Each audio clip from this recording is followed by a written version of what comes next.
Take me back to the Kyler Murray. Do you remember when you saw him with me in my interview I did with him at the Super Bowl in Atlanta? And Yeah, did that impact you? Like, what was the conversation like when you saw him not right. answering any questions and really uh, kind of an embarrassing moment?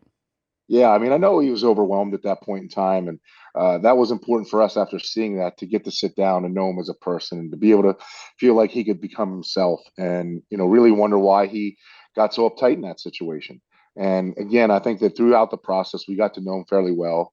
It was an interesting conversation when it came down to whether we were going to take him or Nick Bosa, which has turned out to be a phenomenal player. And that's the fun process of the scouting game is the evaluation part of it, and not just who's a better player, what's a better fit for your organization at that point in time?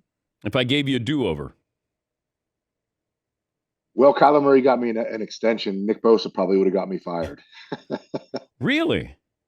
Well, I mean, your quarterback position is the guy who can propel your team the quickest, Yeah, but and he did that. okay. Could Nick Bosa have got us to an 11-win team that year, 2 years ago? Yeah, I mean that's fair. That's fair. Would you have given him that extension if I gave you a do-over? Yes, You and, would. and yeah, and it's because I still believe in the young man, and because supply and demand at that position, either you have one or you don't. And whether they all have questions and holes, you have to be able to. You're either in or you're out. You can't play the middles on these situations. Well, I was critical of you guys because I thought you went in a year early. Like he called your bluff, and then you guys gave him a pretty damn good contract. Right. And I'm just not sold on him. I think he's exciting. I think football came easy to him because he's Right. athletic. But look, you guys put something in his contract just to. We need you to understand there are a lot of Mhm. great. Everybody's great in the NFL. Right. And who came up with the idea to put a clause in there basically saying we need you to do your homework?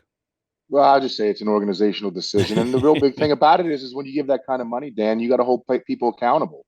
And I know it's a But touchy you shouldn't feely. have to put it in their contract, though, Steve. Right. Right. Well, there's a lot of things in contracts that maybe you shouldn't have to put in there. If you really look at the big picture, but you got to hold everybody accountable, and both sides are protected. You think he's still a franchise quarterback? I do. I think he's got because again, you have to look at supply and demand. And I keep going back to that. My first year as GM, I traded for Carson Palmer, and obviously it worked out extremely well for a seventh round draft pick. And then after that, when you don't have Carson Palmer anymore, it's easier said than done. Then let's go get one.